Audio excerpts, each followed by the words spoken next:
Quiero además saludar a cada uno de los que está acá y particularmente saludar a Nikolai Melnikov, que no sé si lo pronuncio bien, que es primer secretario de la Embajada de la Federación Rusa. Bienvenido. Y ayer también tuvimos la presencia de la directora y del Centro Cultural de Rusia y un grupo de danza y de música kalinka, y por lo tanto creemos que además esta reflexión desde la convocatoria que hemos hecho como instituciones, pero también nos acerca, nos vincula con los amigos de la Federación Rusa hoy, y no solo con el pasado y sus proyecciones para nosotros y las reflexiones que estamos haciendo a partir de este seminario. Yo quiero presentar a Julio Alcides Luis, que es un gran amigo, un camarada que es amigo y es miembro, antes de presentar su extenso currículum resumidamente, para iniciar esta presentación. Él es consejero de la Fundación Constituyente 21, es parte del Consejo Internacional, ha estado vinculado a nosotros a varias actividades que hemos hecho desde nuestro inicio. Él es un hombre con una larga trayectoria política y sindical desde los 15 años, desde muy pequeño, dirigente estudiantil, fue desde la secundaria, ¿no? Es egresado del Instituto de Profesores Artigas, ha dictado clases de historia en enseñanza secundaria, de historia de las ideas en la Facultad de Derecho y Ciencias Sociales, de didáctica de la historia y de historia americana en el Instituto Profesional Artigas. Tiene cursos y exposiciones realizadas en el país y en diversos ámbitos en el exterior. Ha escrito varios libros y numerosos artículos, pero voy a resumir algunos de ellos, y en particular a aquellos que también están referidos a este seminario, ¿no?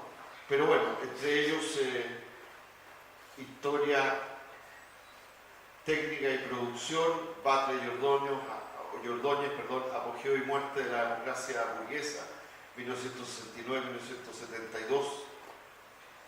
Es el marxismo ese ocultado, y varios otros textos sobre la independencia y la integración de América Latina, la colonización europea en América Latina, el socialismo y la patria grande, y nuestra patria grande, norteamericana, y en particular respecto de la revolución bolchevique, la revolución rusa. Ha escrito dos textos importantes que podemos mencionar, que es la revolución rusa y la Unión Soviética hasta el final de la Segunda Guerra, en 1991, y el libro Lenin, la revolución rusa y el socialismo del siglo XXI, el año 2009. Y le hemos pedido, le hemos invitado, le damos las gracias por estar junto a nosotros. Recientemente ha escrito otros textos sobre los tratados de libre comercio, los tratados internacionales y los temas de la integración desde el Uruguay. Y le hemos invitado y le agradecemos mucho su presencia en esta exposición sobre la revolución rusa, el socialismo del siglo XXI. Bueno, buenos días, muchas gracias, un placer estar con ustedes. Ahí dejé una síntesis, no sé si lo logran ver bien, de lo que sería la exposición que trataré de aplicar. Yo diría que ayer, en esa hermosa jornada que vivimos, sobresalió la pasión, porque es pasión encontrar la lucha de los trabajadores rusos, del pueblo ruso, etc. Y corresponde hoy, por lo menos para hacer eso en el espacio, a compartir la pasión con la razón, porque hay cosas que me tenés que explicar. Entonces, yo voy a arrancar con unas reflexiones iniciales antes de meterme propiamente en la Revolución Rusa. Dice un historiador francés muy conocido, Marc Bloch, en la Apología de la Historia, que la incomprensión del presente nace en la ignorancia del pasado. ¿No se oye? No se oye, compañero. No se oye bien. Sí. Hola. Ahí sí. Aquí. Hola, hola. A ver. ¿Ahora? Sí. ¿Mejor?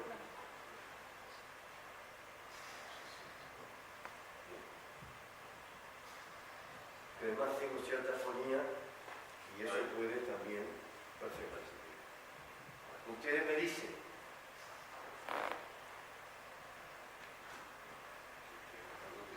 Dame.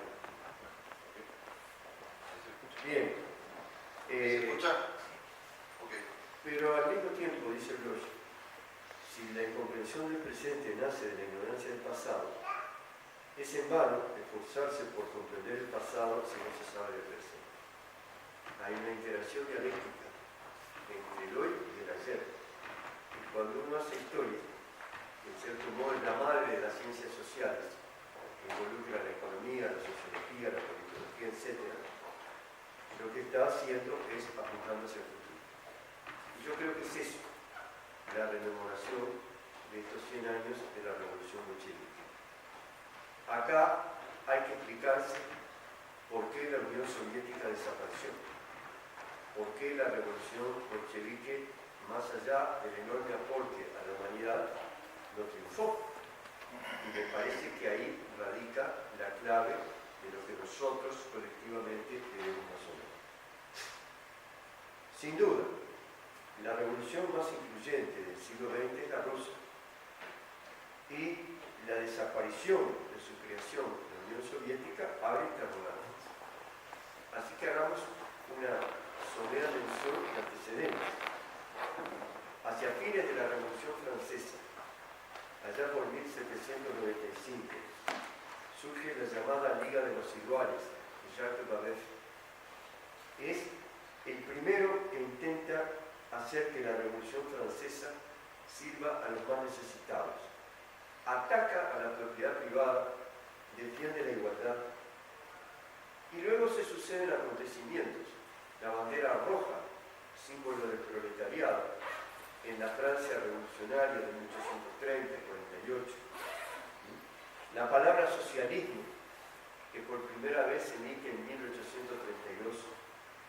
Y finalmente, pasando por todos los socialistas utópicos y de transición, el pensamiento de Marx y de Engels, que ponen en base a las sociedades europeas las premisas de lo que es una revolución social.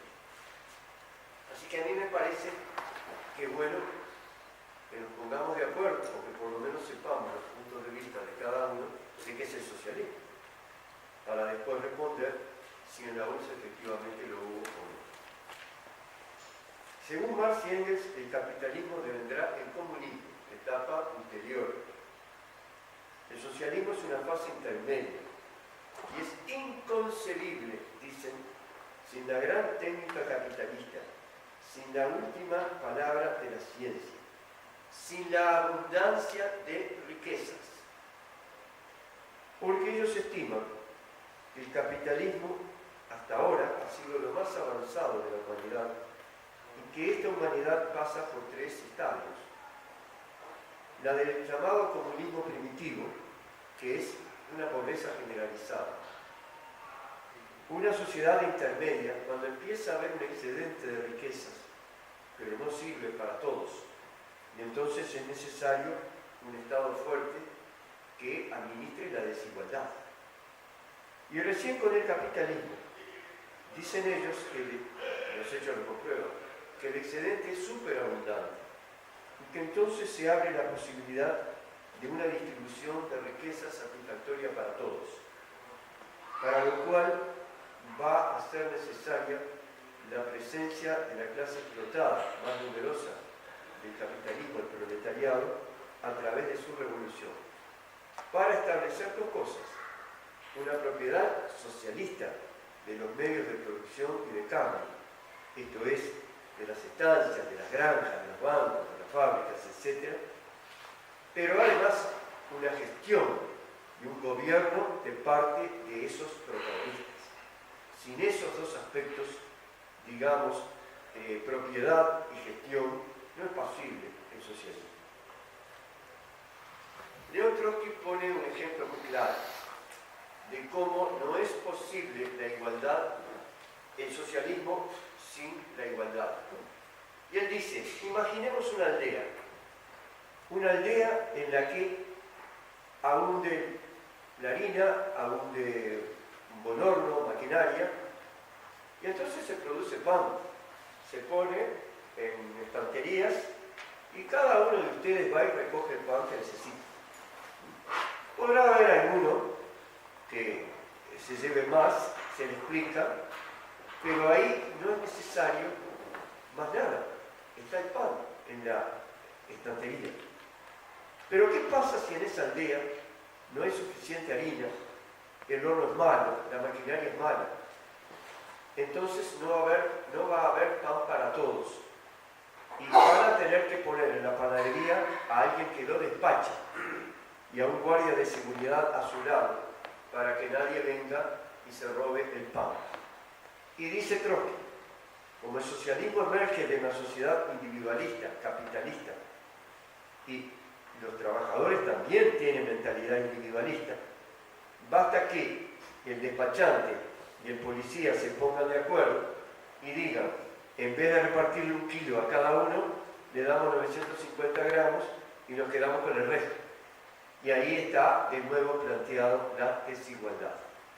O sea, que para que haya igualdad es necesario que haya suficiente riqueza. Entonces, el socialismo en la pobreza, el socialismo en la miseria es imposible.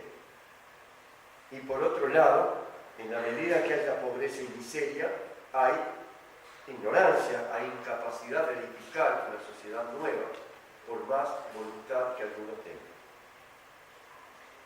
Entonces, en la sociedad socialista se parte que cada trabajador recibirá de la sociedad tanto como ha dado. Pero eso no es la plena igualdad. O sea, si dos personas hacen el mismo trabajo, van a recibir la misma paga. Pero si hay uno que, por ejemplo, tiene 5 hijos y hay otro que no tiene, la paga es diferenciada. Si hay uno que es sano y otro es viejo y enfermo, la paga es diferenciada.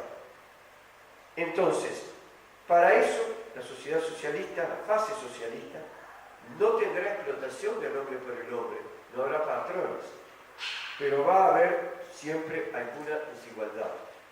Se aplica ahí el principio de que el que trabaja no come y que por una cantidad igual de trabajo se recibe una cantidad igual de productos. Y se hace necesario un Estado fuerte.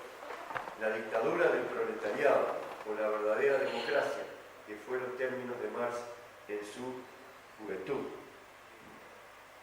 Bien, recién en la segunda etapa, que quién sabe cuándo se dará, la fase comunista, ahí habrá la posibilidad de terminar con las desigualdades y se aplicará el principio de cada uno según sus posibilidades, a cada uno según sus necesidades, ya que los individuos trabajarán voluntariamente y no forzados y obligados. En síntesis, los componentes esenciales de la fase socialista son un elevado desarrollo de las fuerzas productivas, socializar los medios de producción y de cambio, el bienestar colectivo como móvil social, no la ganancia individual, una planificación centralizada y democrática, y la tendencia a la desaparición de las clases, a la igualdad social, al goce de las libertades, por lo menos para la inmensa mayoría. Y yo creo, compañeros, que esa situación nunca se dio en la Unión Soviética. Entremos en lo que allí, en ese papel que ustedes tienen, se arranca de la segunda parte, cómo surge la Revolución Rusa. En los años previos a la Primera Guerra Mundial, de 1914 al 18, se caracterizan porque la lucha de clases, concepto marxista medular que los liberales niegan. La lucha de clases se suaviza en Europa Occidental y se agudiza a nivel mundial. El capitalismo tiene terribles luchas en las metrópolis entre 1825 y 50. Después viene la expansión imperialista. ¿Qué quiere decir? Lo decía un político colonial inglés muy conocido, Cecil Rhodes. El imperio, lo he dicho siempre, es una cuestión de estómago. Si no queréis la guerra civil, debéis convertiros en imperialistas. ¿Qué quiso decir con esto Cecil Rhodes? Que para que las fábricas en Inglaterra siguieran funcionando, para que se pudieran pagar salarios un poco mejores, para que no hubiera desocupación, Inglaterra tenía que importar productos manufacturados y comprar barato materias primas de las colonias y de los países dependientes. Y entonces el capitalismo se desarrolla a partir de la desigualdad, de un desarrollo desigual, donde hay países centrales y países periféricos, que son los nuestros, deformados y retrasados.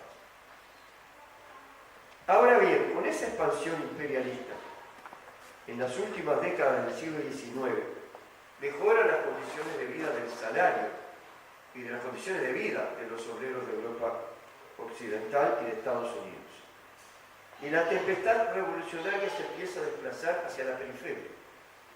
Y ahí tenemos la Revolución Rusa de 1905, la Mexicana del 10, la República China con Sun Yat-sen, etc. Pero acá viene un error muy importante de los teóricos socialistas, marxistas, europeos occidentales. Error que lleva a Lenin a cometer también un error. Lenin ha estudiado en profundidad el capitalismo en Rusia, pero recoge, nadie puede hacer todo, de segunda mano los estudios de lo que pasa en los países europeos occidentales. Y entonces, todos estos teóricos parten de la base que las condiciones revolucionarias están maduras en el continente. Y Lenin recoge esas exposiciones y dice textualmente: el imperialismo es la antesala de la revolución socialista y es el capitalismo agonizante. Y acusa a los jefes reformistas del proletariado de traidores y que permiten que se beneficie de las migajas del festín imperialista una aristocracia obrera. Pero acá hay un error de Lenin. Y hay un error de Lenin inducido por nosotros. Porque lo que ha ocurrido es que fracasaron todas las revoluciones europeas occidentales y se vio claramente la influencia de los jefes reformistas, sobre todo en países como Alemania, a tal punto que Rosa Luxemburgo, en un pedido casi final, patético de su vida, le dice al recientemente fundado Partido Comunista Alemán que no hay condiciones para desatar una revolución proletaria en Alemania. Antecedentes que es importante tomar, y acá me meto en la Revolución Rusa. Tercera parte. En realidad hay dos, la que se llama de febrero y la de octubre. Como el viejo calendario gregoriano está ligeramente modificado respecto al nuestro, la revolución llamada de febrero es la del 1 de marzo y la de octubre es la del 7 de noviembre. La primera es la que realmente se ha mantenido, porque Rusia, por más vueltas, se mantiene como república, que fue lo que apareció en el mes de febrero, en el 1 de marzo. La Revolución de Octubre, una profundización, en cierto modo, de la francesa, y sus dos consignas claves fueron paz, pan, tierra, y todo el poder a los soviets. Los soviets eran las comunas populares, tomado de la Comuna de París, en cierto modo, un invento ruso, en el cual los soldados, los obreros y los campesinos participaban activamente, dirigían activamente, una forma de democracia bien. Marx entonces y Engels parten de esta idea que Lenin recoge. El capitalismo es un sistema mundial. Para derrotarlo hay que derrotarlo en escala mundial. Por eso la importancia del internacionalismo monetario. Me permite un ejemplo. Si alguien quiere escapar de la jaula del sistema y todo el resto rodea a ese pretendido escapista, se va a encontrar en una situación de una fortaleza sitiada. Y en la fortaleza sitiada, los planes que inicialmente se habían proyectado van al muere y tienen que inventarse otros de momento. Y Lenin cree que la base de la revolución socialista mundial estará en Europa occidental y que el papel de Rusia era ser el eslabón débil de la cadena imperialista. O sea, el eslabón de una cadena, ¿por qué débil? Porque había una serie de factores en Rusia, que no me voy a explayar ahora, económicos, políticos, sociales, culturales, que hacía, decía Lenin, que era el país donde la revolución era más fácil de comenzar y más difícil de continuar por su sola cuenta. Entonces, ¿cuál es la idea de Lenin? Lanzamos la revolución rusa. Recuerden ustedes que es al fin de la Primera Guerra Mundial, 1917. De inmediato va a ser acompañado por la Revolución Europea Occidental, sobre todo Alemania. Y también de la parte más atrasada del punto de vista capitalista, que es el Otro Oriente, China, India, Irán, etc. Entonces la revolución se hace a la espera de la ayuda del proletariado occidental. Y cuando triunfan los gobiernos que derrocan al zarismo, se suceden 4 entre marzo y noviembre. Los bolcheviques creen que en la medida en que esos gobiernos continúan la política de alianza con Inglaterra y Francia, en definitiva son gobiernos contrarrevolucionarios y que es necesario derrocarlos. Y así procede. Y viene la famosa toma del Palacio de Hierro. Pero muy poquito después, y vale la pena esta frase, que en los textos del estalinismo la primera frase se le sacó. Y yo la voy a subrayar expresamente. En 1918, a pocos meses de la toma del poder, dice Lenin, la victoria final del socialismo en un solo país es imposible. Y abrevio, no podremos abrigar la menor duda respecto al hecho de que nuestra revolución sería una empresa desesperada si permaneciera aislada. Lo que vendrá a salvarnos de todas nuestras dificultades es la revolución europea, razona ante el 7º Congreso del Partido Comunista. No concibe la revolución aislada. Y 4 años después, cuando han sido vencidos la revolución socialista en Alemania y en Hungría, dice esto, y es tremendo: si no nos ayudan con rapidez los camaradas obreros de los países más desarrollados en el sentido capitalista, nuestra obra será increíblemente difícil y cometeremos, sin duda, una serie de errores. Yo creo que acá está, como se dice, la madre del borrego, la clave de explicación de lo que pasa después. Porque la revolución rusa surge aislada y la serie de errores se explica por una serie de situaciones. Menciono algunas. El desarrollo de las fuerzas productivas es muy inferior al de la Unión Occidental. O sea que la riqueza como base del socialismo no se da. El proletariado es el 15%, que era la clase de vanguardia, es el 15% de la población en medio de un mar de campesinos. Hay una feroz guerra civil y hay un cordón sanitario que se impone a la revolución rusa que impide hasta el ingreso de medicamentos contra las epidemias. En combate mueren 1 millón de seres humanos y 7,5 millones de hambre, frío y pestes. De tifus mueren solo 6 millones. Por otra parte, la industria desaparece. La producción de 1920 es el 13% de la de 1913.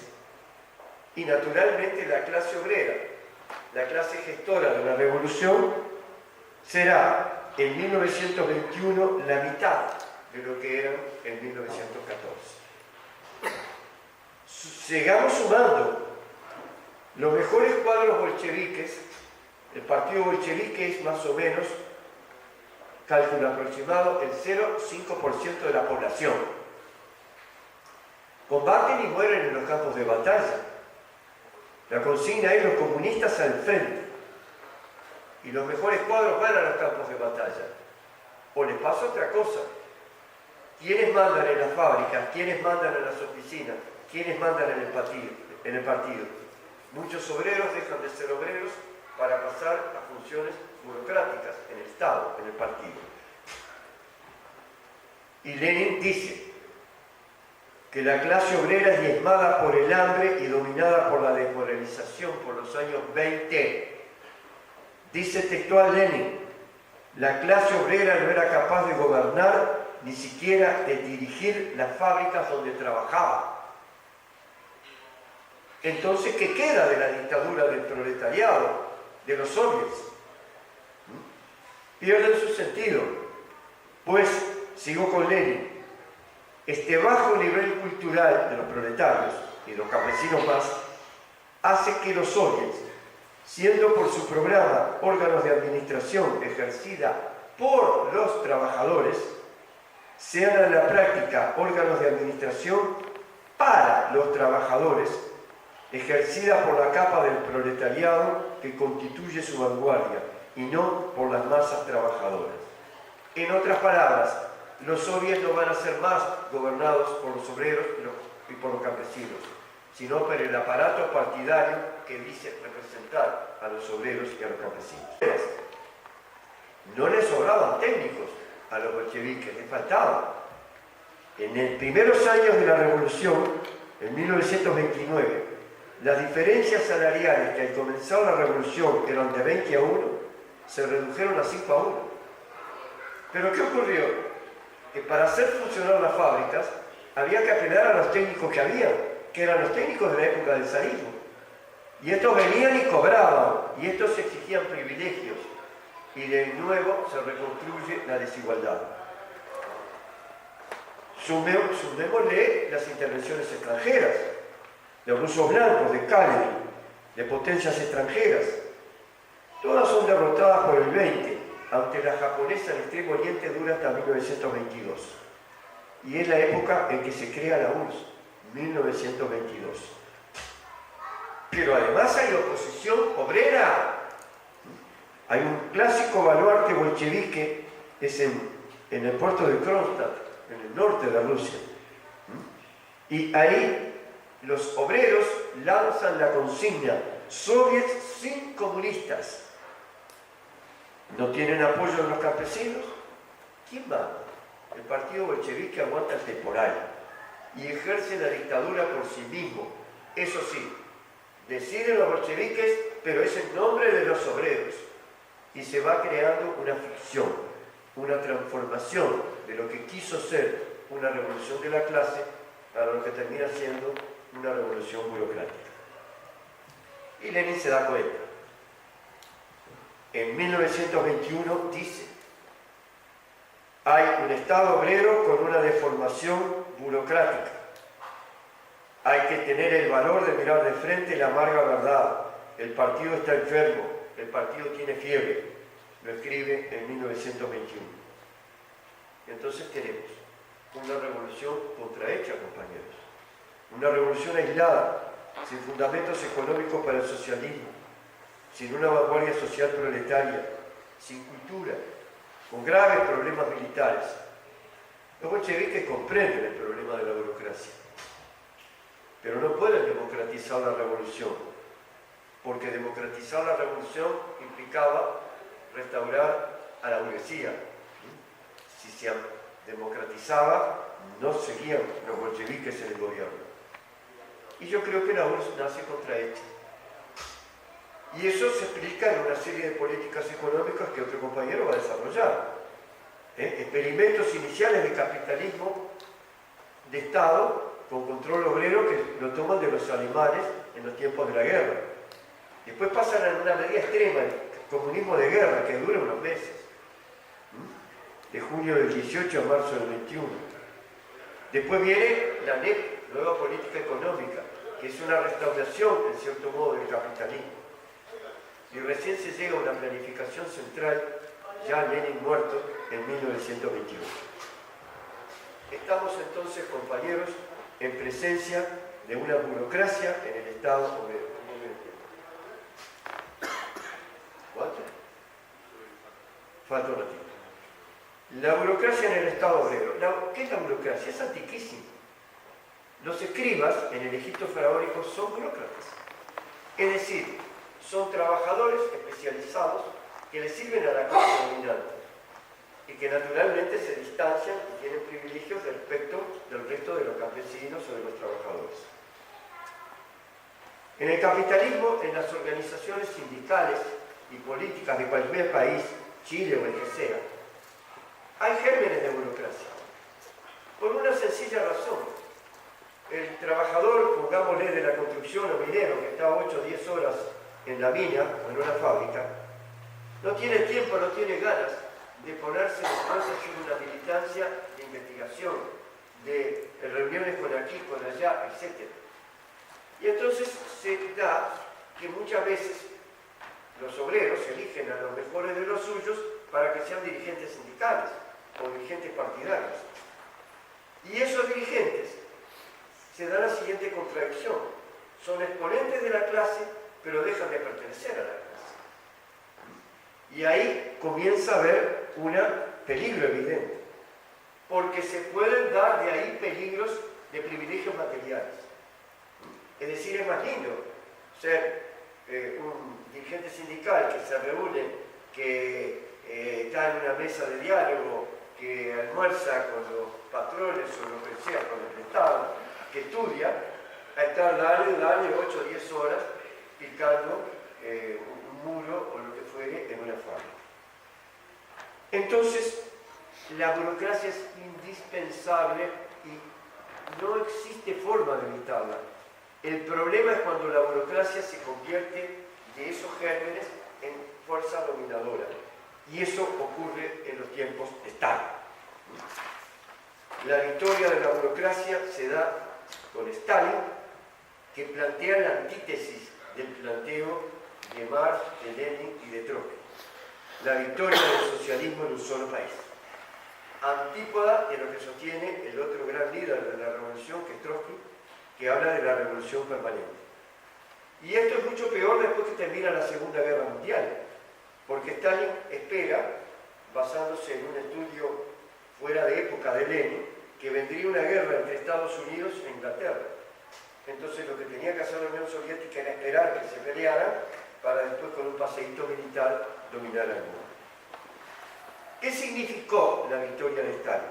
Yo estoy tratando de abreviar al máximo, compañeros, y me puedo pasar, me disculpan, algún minuto. La victoria de Stalin tuvo 4 consecuencias claves. Colectivización forzada de la agricultura, sin que los campesinos estuvieran convencidos de ellas. Y hay millones de víctimas de campesinos que se niegan a hacer colectivizadas sus tierras. Industrialización acelerada priorizando a la industria pesada. ¿Qué significa eso? Apretar y hacer más pobre a la población para volcarlo a la industria. Eso es muy útil, porque la Unión Soviética fue el único país que le respondió a la Alemania en producción armamentística. Y en última instancia, el gran vencedor de Alemania, que en fuerte manera fue la Unión Soviética, que tuvo además la mayor cantidad de muertos, no en población o subpoblación, pero la mayor cantidad de muertos en el combate en general. Eso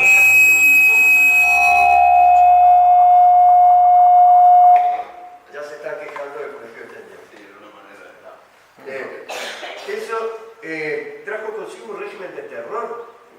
En 1939, un décimo de la población de la URSS está en campos de concentración.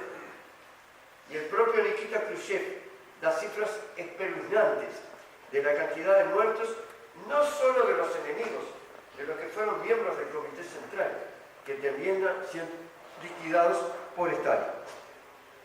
Y por otro lado, la Internacional Comunista dice amén a todo lo que venga de la Unión Soviética. Muchas veces deja de representar a sus propias clases trabajadoras.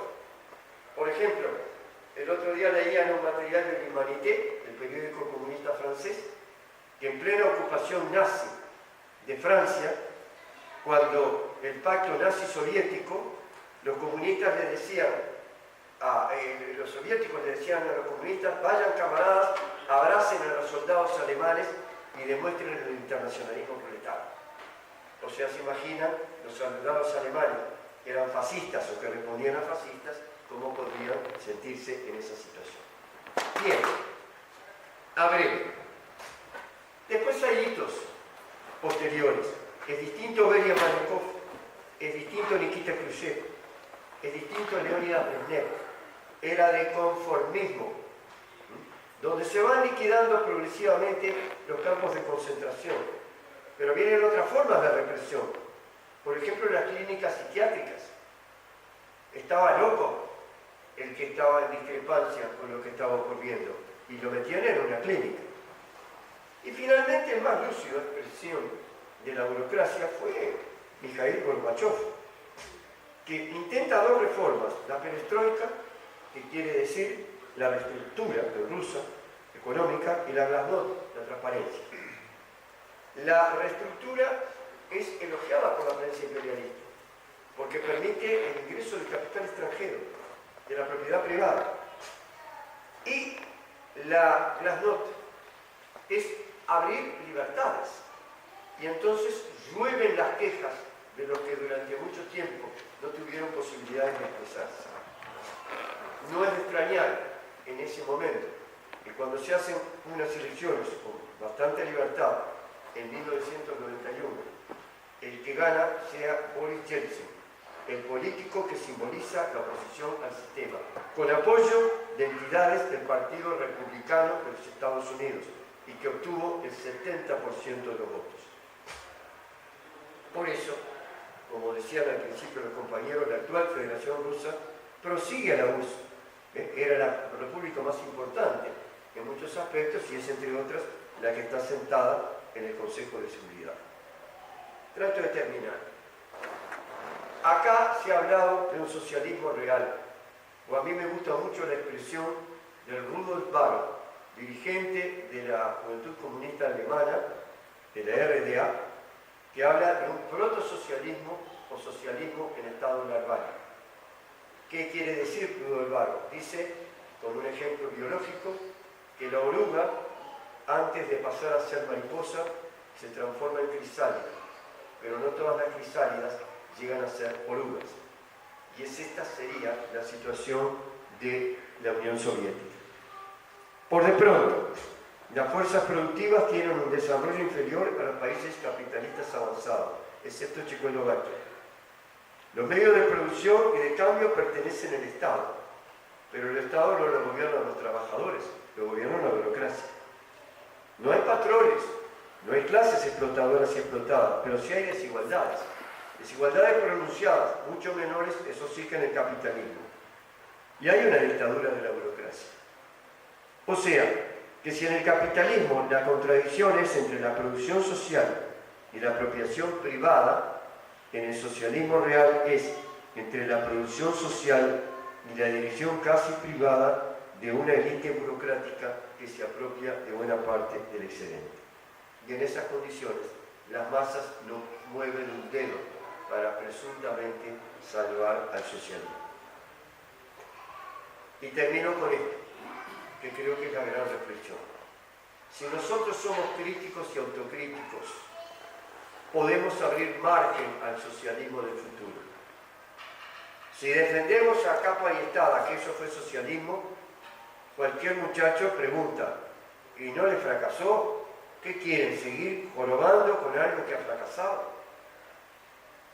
A mí me parece muy ilustrativo la reflexión de otro comunista, Jürgen Kuczynski, un alemán, que en la vida de la Unión Soviética hizo esta reflexión. El capitalismo en el siglo XV-XVI pareció que triunfaba en el mundo, sobre todo en Italia, en el Mediterráneo. Luego vino una contrarrevolución nobiliaria y rebrota el capitalismo en el siglo XVIII allá en Inglaterra, que era lo más atrasado en el siglo XV de Europa. Entonces, Kuczynski se hace una pregunta. ¿Y eso mismo no podrá pasar en la Unión Soviética? La pregunta es brillante. Y yo creo que Kuczynski, no sé si respondió realmente lo que pensaba. Porque si él hubiera dicho sí puede pasar, ahí no le publican el libro y termina también en un campo de concentración. Pero Kuczynski dijo, en la Unión Soviética está muy firme y eso no va a ocurrir. Pero los hechos demostraron que sí ocurrieron. Y entonces en el mundo de hoy, ¿qué tenemos? Y termino. Un capitalismo con un colosal desarrollo científico y tecnológico. Y al mismo tiempo con una repugnante desigualdad. Las 8 personas más ricas del mundo poseen igual riqueza que la mitad más pobre de la humanidad. 3.500 millones. Segundo factor, el capitalismo perturba peligrosamente a la naturaleza. Como decía Evo Morales, o muere el capitalismo o muere la madre tierra. Y no lo dice ya solo Evo Morales, lo dice Francisco I, en términos muy similares, aunque él no habla de socialismo. De manera, compañeros, que yo creo que se abre una nueva etapa en la humanidad, que es pensar hacia el futuro, estudiar profundamente el presente, ver que la burguesía y el proletariado no son los de los tiempos de Marx, e ir reconstruyendo desde distintas partes del mundo, que creo que es la gran tarea que nos corresponde y sobre todo a la nueva generación. Lo dejo ahí y discúlpenme que me pasé como 10 minutos. Muchísimas gracias, Julio.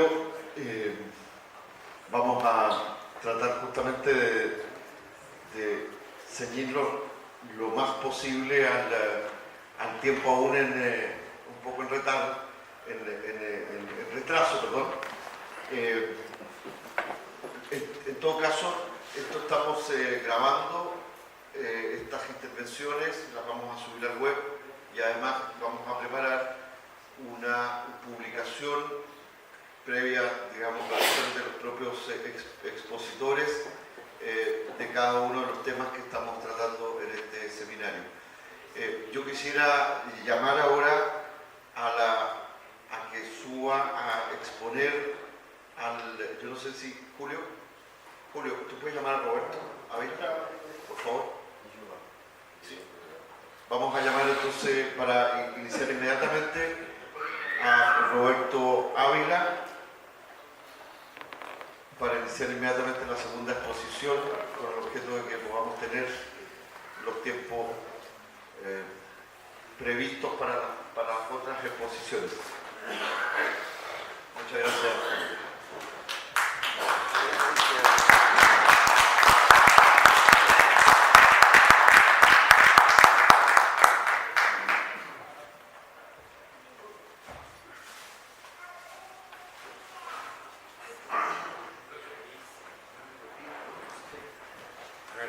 Bueno, voy a aprovechar mientras va instalándose.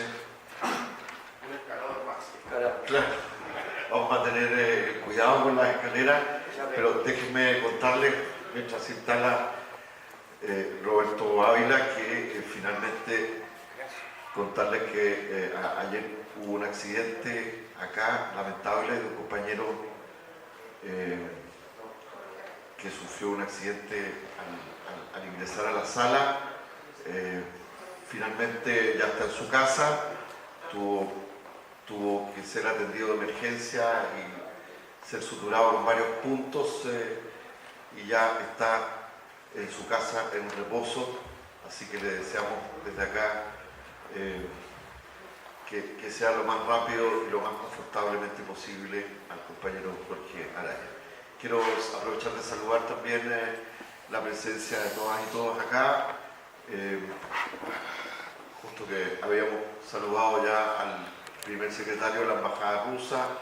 Hay un amigo nuestro, a propósito de estos grandes temas, amigo de esta fundación, que es representante además de su pueblo, el pueblo saharaui Halim Okhtar. Yo quiero saludarlo especialmente, les pido un aplauso para nosotros hoy día,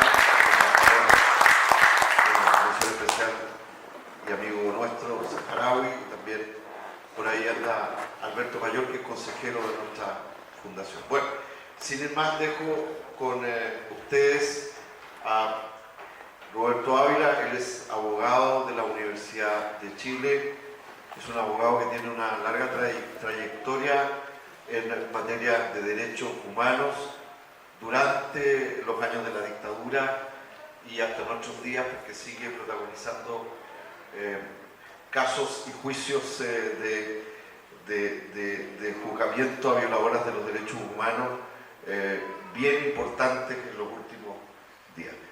Además de eso, bueno, tiene una serie de publicaciones, textos,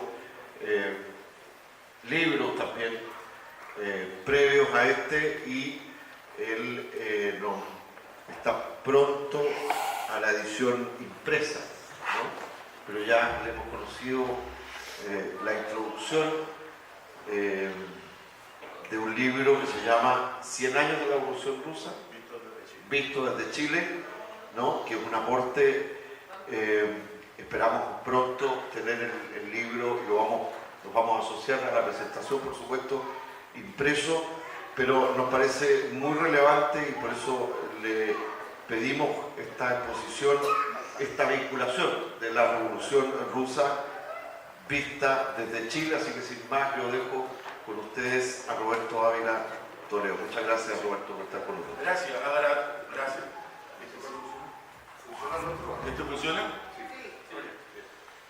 Bien, nos hemos reunido para conmemorar los 100 años de la Revolución Rusa. Yo preferiría que dijéramos que nos reunimos para celebrar los 100 años de la Revolución de Octubre, porque los aportes de ese proceso son muchos. En la literatura, en la cultura, la plástica, vimos ayer los afiches de la plástica de la Revolución Rusa, en el desarrollo de las diversas ciencias, incluso en el deporte. Yo tengo una teoría de que y el sismo, el fútbol viene de la escuela soviética de ese fútbol. Sería más interesante eso, pero bueno, estamos alargando los 100 años de la Revolución. Y quiero decirles que me voy a referir a un aporte que hizo la Revolución de Octubre y Lenin en particular a la ciencia política, particularmente a la táctica y la estrategia. La táctica y la estrategia son conceptos que se utilizan en la política y en la guerra, en estas dos formas de solución de conflictos, que tienen una lógica relativamente común. Eso es lo que permite a Clausewitz decir que la guerra es la continuación de la política por otros medios, y se puede decir también que la política es una guerra sin armas. La estrategia es la forma, es el sendero, la manera en que se consigue el objetivo final. En la guerra básicamente es vencer la voluntad de combatir del ejército contrario. La táctica es la manera de ganar las batallas, la forma particular, parcial, específica que se utiliza para ganar esa guerra. Si decimos que tenemos como objetivo político, por ejemplo, nacionalizar el cobre, podríamos decir que el objetivo estratégico para poder hacer eso es ganar el gobierno. Para llegar al gobierno podemos llegar por forma electoral, ganando elecciones, o eventualmente, si consideramos que no hay ninguna otra posibilidad, por la vía de una confrontación violenta. Eso es la estrategia. La táctica es cómo, de un modo particular y específico, ganamos el objetivo estratégico. Si decimos vamos a hacernos el gobierno por vía democrática, podríamos decir tácticamente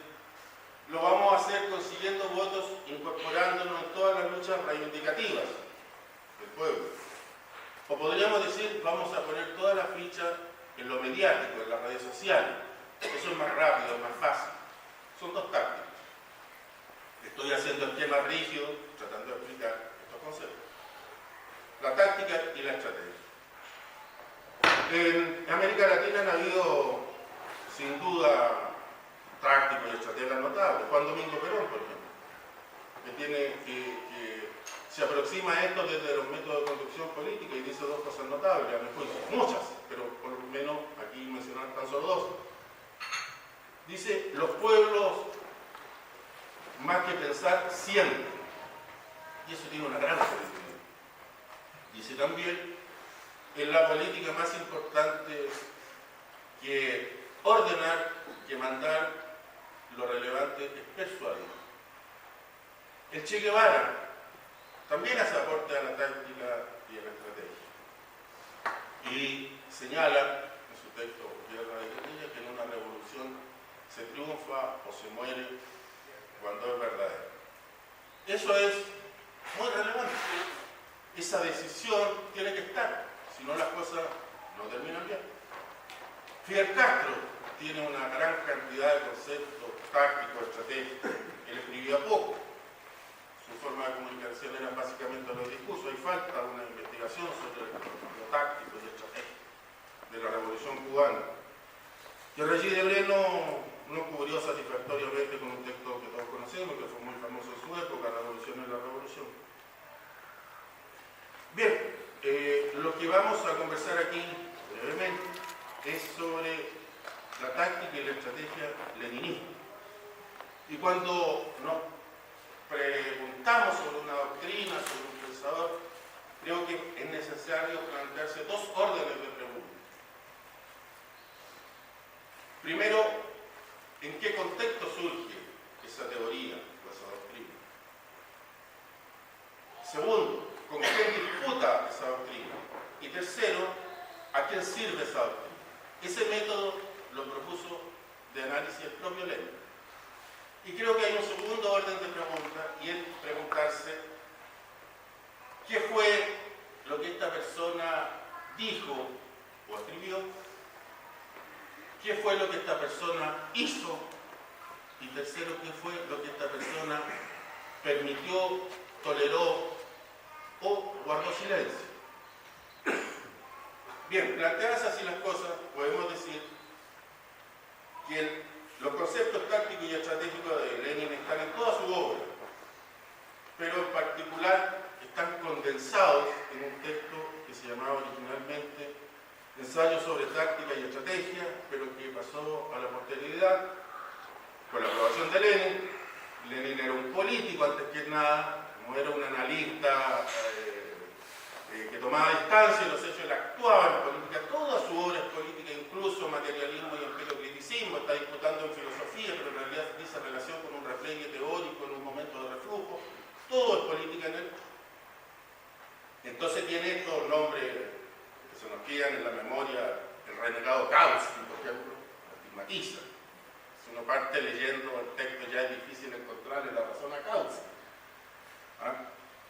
Entonces, este texto se pasa a la posterioridad, se imprime como el izquierdismo, enfermedad infantil del comunismo. Se escribe en marzo, casi completo de 1920, está terminado en abril de 1920, y es básicamente su intervención, lo que él quiere aportar a la discusión, en el segundo congreso de la Tercera Internacional. Como sabemos, la Tercera Internacional venía apareciendo después de la bancarrota de la Segunda Internacional, que había caído en la inmoralidad política, en el social patriotismo, y se había hecho parte, en definitiva, de esa carnicería que fue la Primera Guerra Mundial. El Partido Socialista, Partido Obrero Socialdemócrata Alemán, que era el más importante, que llevaba decenios en la vía legal, que tenía órganos públicos, una gran bancada parlamentaria, que podía haberle negado los créditos militares al zar y con eso haber puesto un gran obstáculo para la guerra, no lo hizo. Y hizo una distinción artificiosa entre guerra ofensiva y defensiva, que ellos se estaban defendiendo, estaban atacando, y le pasó el dinero del Kaiser para que él pudiera desatar esta guerra, que fue una carnicería que costó 25 millones de muerte. Y como sabemos, básicamente trabajadores. La guerra la declara la burguesía por sus intereses, pero la llevan a cabo y ponen el cuerpo a la pala a los trabajadores. Y se estaba creando, ya iba a tenía inminente este segundo congreso que se realizó en Moscú, y el problema que había era entonces que había una tendencia de izquierda que recogía de manera imitativa lo que había, las tácticas de los soviéticos, estrategias. Y ahí él escribe este pequeño libro, son algo más de 100 páginas, muy fácil de leer, y donde polemiza con esta tendencia de izquierda, que tiene, como en todo conflicto, como en toda decisión política, el riesgo de caer, acentuando, llevando a la radicalidad sus propias tesis. Están combatiendo con la derecha del movimiento socialdemócrata, y se empiezan a plantear cosas. Dicen, mira, bueno, si la traición se produjo con la participación en el Parlamento alemán, entonces no participemos en ningún parlamento. No lleguemos a ningún acuerdo con nadie. Si hay sindicatos amarillos que obstaculizan eso, entonces no tenemos que participar en ningún sindicato amarillo, solamente con los puros y sinceros. Bien, con eso está polemizando Vladimir Ilich Lenin. En este texto parte diciendo, bueno, cuáles son las premisas, por qué triunfamos. Porque si ustedes están mirando nuestra experiencia, entonces preguntémonos, ¿qué podemos sacar de universal ahí? Él dice en la primera parte, ¿qué cuesta hacer? Uno puede quedarse atrás de las masas y pensar que las reformas por sí mismas resuelven todo, que la lucha reivindicativa decide todo, o podemos estar por adelante de las masas y recurrir incluso al terrorismo. Lenin sabía estas cosas, él había tenido un hermano que terminó ahorcado por estas cosas. Y él dice, y la relación con las masas debe ser no solo política, ideológica, tiene que ser orgánica, hay que estar donde estén las masas, y la estructura orgánica del partido tiene que tener una recepción orgánica, tiene que haber estructuras del partido que expresen la relación con la masa. Y tenemos que ir por la masa incluso cuando se trate de organizaciones como Subatov. Mira cómo la lucha de clase se repite. Era un ex bolchevique que después trabajaba para la policía, creaba organizaciones, conocía gente y después entregaba a la policía. Eso lo vivimos en Chile, ¿no es cierto? Existieron partidos socialistas chilenos. Aún en esas organizaciones hay que participar. Hay que tener un periódico que no es simplemente un periódico que se cuelga en los kioscos, sino que lleva y trae información. La clave es la relación con la masa. ¿Y cómo actuamos? De acuerdo en sintonía con la relación con las masas, y las masas actúan siempre igual, no actúan siempre igual. Y él dice, entonces, en la política hay periodos. Él distingue 5 periodos en la Revolución Rusa. Un periodo de preparación, un periodo revolucionario de la Revolución de 1905, después la represión, luego el ascenso y luego la gran Revolución de octubre del 17. 5 periodos. Entonces, hay que actuar de acuerdo al periodo que se esté viviendo. Y entonces resulta de esto que un método no es per se ni de izquierda ni es de derecha. Puede ser de izquierda boicotear, el ejemplo el de la Duma, este parlamento que convocaba el zar. Puede ser de izquierda en un momento, boicotearlo. ¿Cuándo? Cuando las masas están en ascenso. Pero lo revolucionario puede ser participar en la Duma, 1906, 1907, las huelgas de contenido político se han ido al suelo, lo que refleja que las masas no tienen disposición de lucha, o por lo menos la que tenían antes. Entonces ahí es bueno participar en la Duma. Periodos, entonces, son relevantes. Los métodos de lucha dicen relación con el periodo que se esté viviendo. Si nosotros recopilamos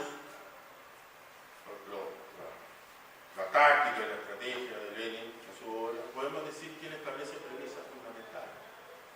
Él señala, en un resumen podríamos decir lo siguiente. Primero, él dice, no hay la política no es una línea recta hacia el poder.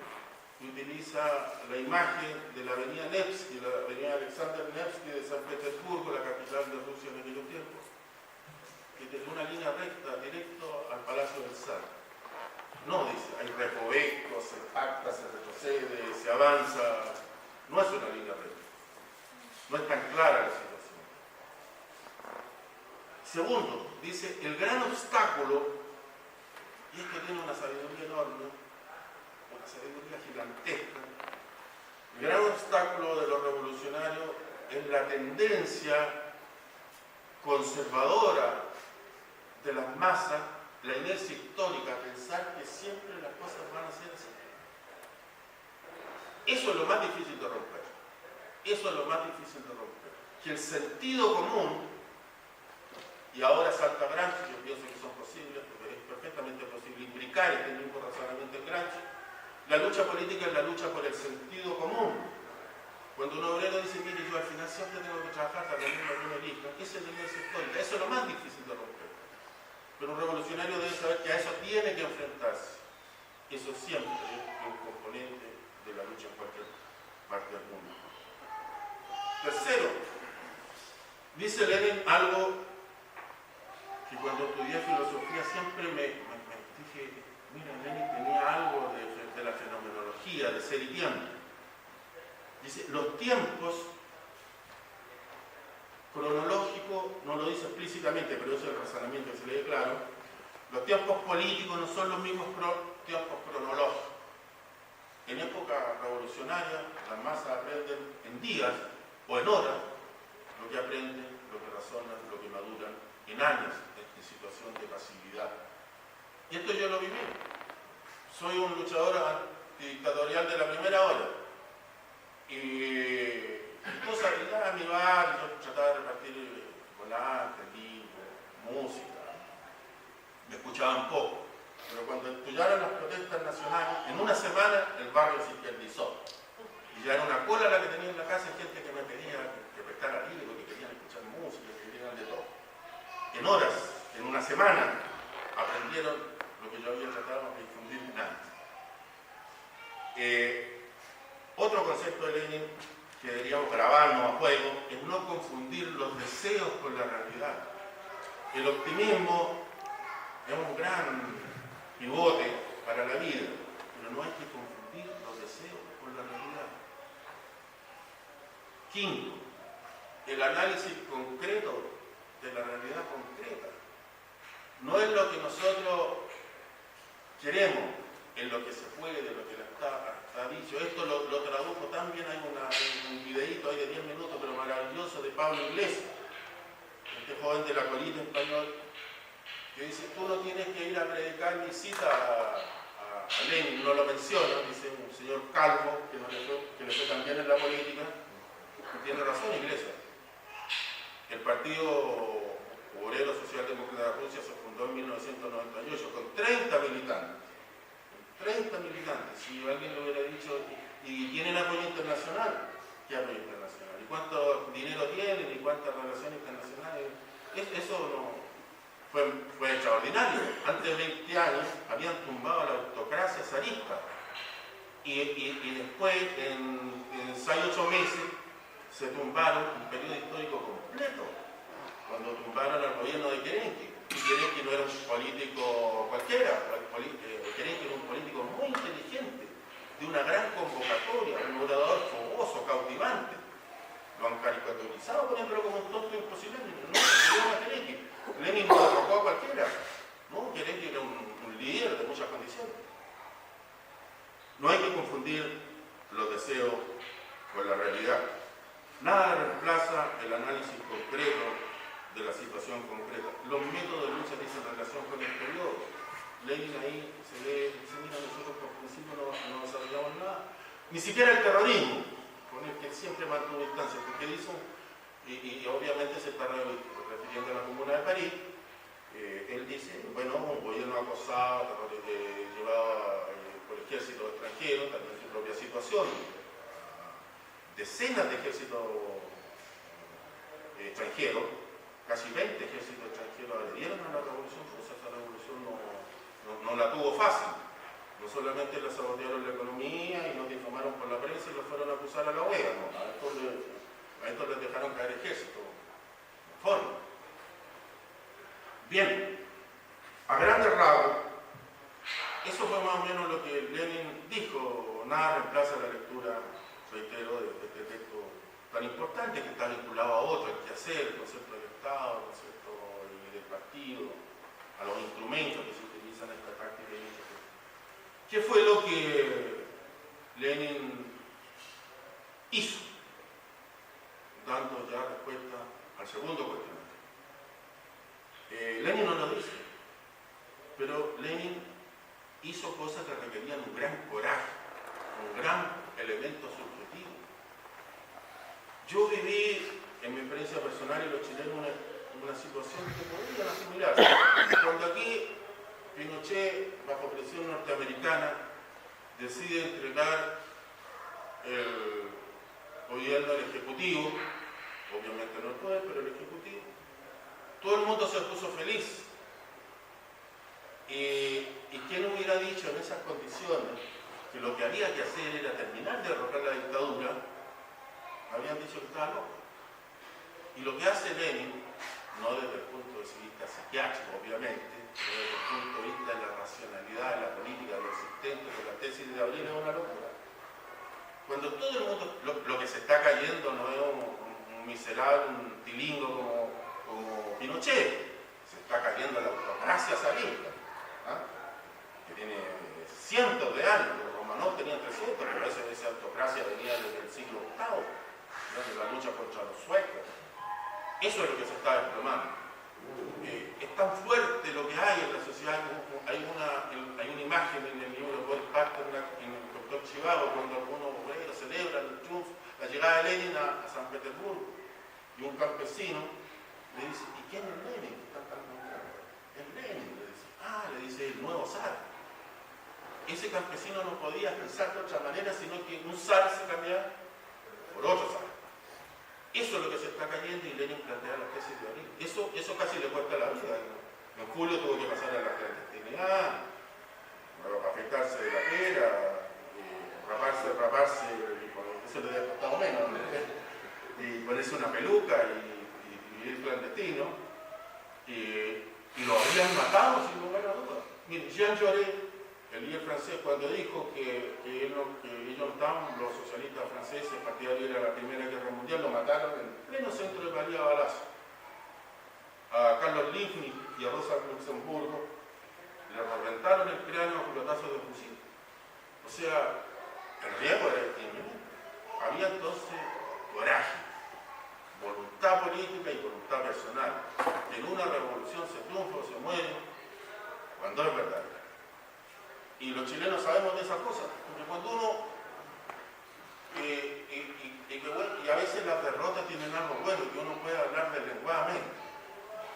Porque el 11 de septiembre de 1973, ¿cuál fue el comportamiento de los secretarios generales de los dos grandes partidos obreros? Todos sabemos cuál fue su comportamiento, personal.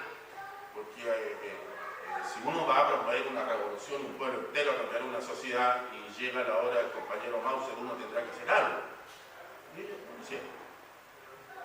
Bien, eso fue lo que Lenin hizo. Llevó con un coraje extraordinario, con sacrificio enorme su vida, el proceso revolucionario. Él es abogado, lo echaron de la universidad revolucionario, papá consiguió que lo recontratara, que lo pusieron como el hombre libre. Yo me tomé el detalle de buscar su malla curricular, exactamente la nuestra, de cualquier abogado en el mundo, derecho romano, penal, civil, procesal penal, civil.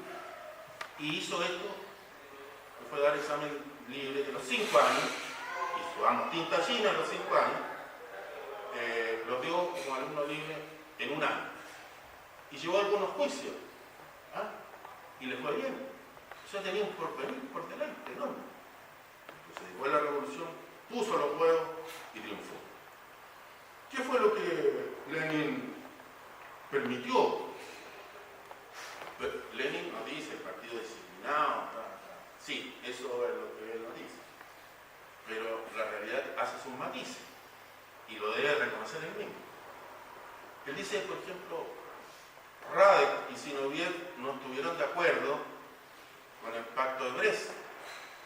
Rusia tenía el ejército derrotado, no tenía ningún sentido seguir esa guerra, y los alemanes le impusieron condiciones draconianas para firmar la paz, tuvieron que hacer concesiones. Radek y Zinoviev dijeron que eso no, que no estaban de acuerdo, que eso estaba mal hecho, y después se arrepintieron, pero Lenin no lo excomulgó para todos los tiempos y para todos los mundos. Siguiendo un supuesto leninismo, había organizaciones políticas, por lo menos en nuestro país, que expulsaban gente para siempre y lo estigmatizaban, decían que la gente la hacía, que era borracho, O sea, las divergencias políticas aún tan profundas no implicaban necesariamente rendirle como tributo a la disciplina del partido monolítico. Hay más ejemplos. A Lunacharsky, que empieza a volver hacia la filosofía idealista y que Lenin, con esa forma agresiva que tenía que ir, le endilga el materialismo y el empiriocriticismo, es ministro de Educación del primer gobierno revolucionario y fallece, uno de los pocos que no termina siendo asesinado por otras cosas que ustedes sabrán, y por otros personajes que ustedes sabrán y que algunos decían anoche, ¿para qué lo ponen tanto a ese caballero? Para sin nombrar. Entonces, apareció varias veces. Entonces, y hay un caso más relevante, cuando el partido bolchevique se decide el asalto al poder, cuando se le pone fecha a la insurrección, que va a ser una insurrección armada. Estoy terminando, gracias. Zinoviev y Kamenev, que no eran cualquiera, eran dirigentes, comité central, de larga tradición, terminan denunciando públicamente esto como incorrecto. Esquiroles le llama a Lenin. ¿Cómo van a decir a la prensa lo que estamos preparando? Es una delación. Sin embargo, Zinoviev fue encargado de la Internacional Comunista y Kamenev continuó en la dirección del partido. Todo eso demuestra que la disciplina, el verticalismo no significa ni autoritarismo ni no entender que en un determinado momento la política tiene un aquí y ahora y que ahí se trata de juntar fuerza y ser más fuerte que el enemigo, no en todos los campos y en todas las circunstancias, sino que en el punto donde se produce el contacto, y que por lo tanto uno no puede ir por la vía política actuando como en la vía de los amores, no perdonando a nadie, tomando rencores eternos. Me parece que ningún político puede despreciar estos elementos de análisis que instaló Lenin. Y lo peor y paradojal y a veces antiteórico es que la derecha aprende más que nosotros y que a veces ellos tienen partidos más disciplinados, más coherentes y que aunque su vinculación con la masa es perversa, es clientelar, es engañosa, es una estafa, entienden que hay que estar con la masa y mirar con el paquete de mercadería, pero bueno, dentro de las muchas cosas que hizo la Revolución Rusa también dejó estos aportes que a mi juicio son significativos para la ciencia política, que como decía Lenin, la política es una ciencia y es también un arte, pero no es lo aburrido del resolver. Muchas gracias, compañeros. Muchísimas gracias a Rodolfo Ávila por esta interesante exposición. Seguimos inmediatamente con el próximo panel. Yo voy a llamar. Quiero comentar un minuto. ¿Sí? ¿Ya estoy despachado? Sí, ya. Gracias. Invitándote obviamente a esta próxima exposición.